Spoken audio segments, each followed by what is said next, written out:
Welcome to the Born for Greatness podcast. I am recording outside today because if I could talk, it'd be helpful. It is lovely out here. So you may hear some planes and birds in the background, but it's worth it to me because I need to soak up every second before fall comes and I can no longer enjoyably sit outside. So if you're on YouTube, please enjoy the greenery. And today we're going to talk about perspective. How do we change our perspective? How do we look at things differently? Well, it's a great question and one that I have tried to do in the past, but never was successful in it. And I think because it's more than just saying, oh, I'm just going to look at this differently. Because as much as certain people will say you can train your mind to believe whatever you want, I mean, sure, of course you can, but we can't discredit and discount the fact that we're humans and we have real emotions, right? Everyone feels pain and you can pretend that you don't, but the reality is it's still there. And if all you do is push it down, there's going to be problems later on because eventually it will come to the surface. So not dealing with something now and postponing that for later is not benefiting you in any way, shape, or form. So how do you really look at things differently? Well, for me, I needed to understand that I don't see the whole picture. There's a huge, big picture, and I'm only seeing this tiny little bit in which I'm dealing with right now in my life. But if I saw the entire picture, oh, how things would be different. So I'm going to use the analogy of a puzzle. So you're putting together a puzzle, but you don't have the box that has the picture on it showing you kind of the idea of what the puzzle's supposed to look like. You've got all of your pieces, and you have this one piece that looks like it fits in this corner. Right? It seems to match all the other pieces, and you're busy turning it and trying to get it to fit with the other pieces, but it just doesn't.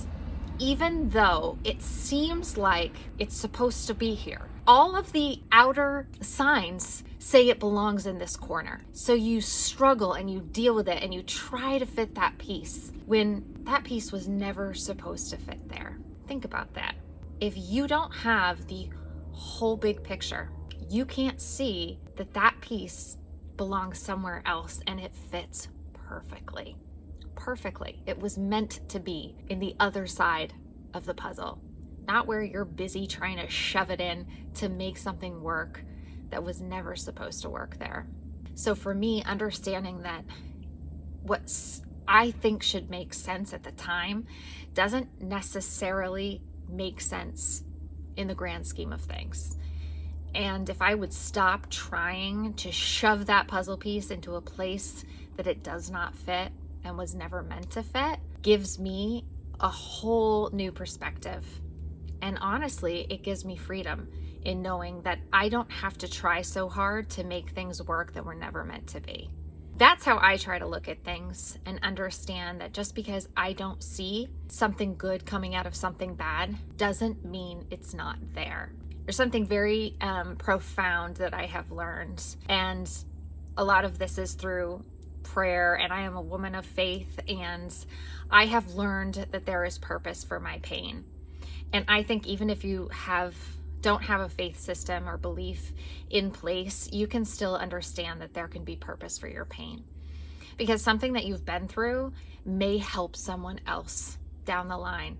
It doesn't matter what it is, but your story could have an impact on somebody else's life, somebody else who is struggling with that same thing that you've been through.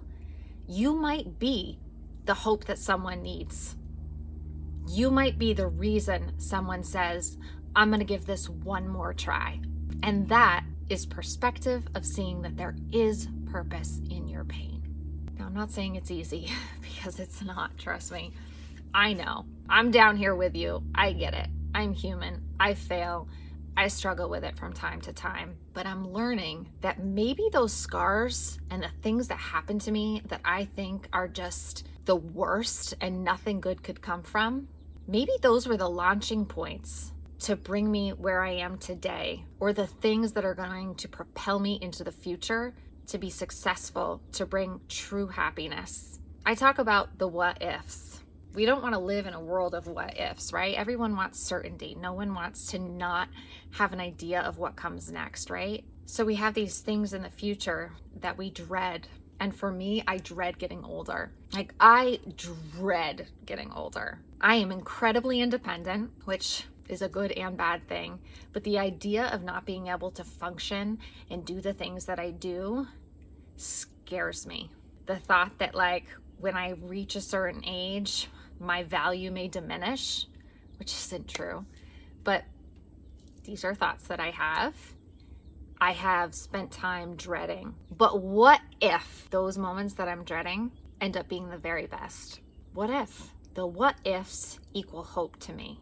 It means that any situation I am could be turned around, and something good can come from very bad situations. So today, I just want to encourage you to change your perspective, to understand that it is okay to have emotions and to feel pain and to sit with it sometimes. But after you've sat with it, try to imagine your life as a puzzle and realize this is just one piece of the puzzle. And maybe you'll find out in the end, when that whole puzzle comes together, what that one piece represented, what that one piece anchored in your puzzle.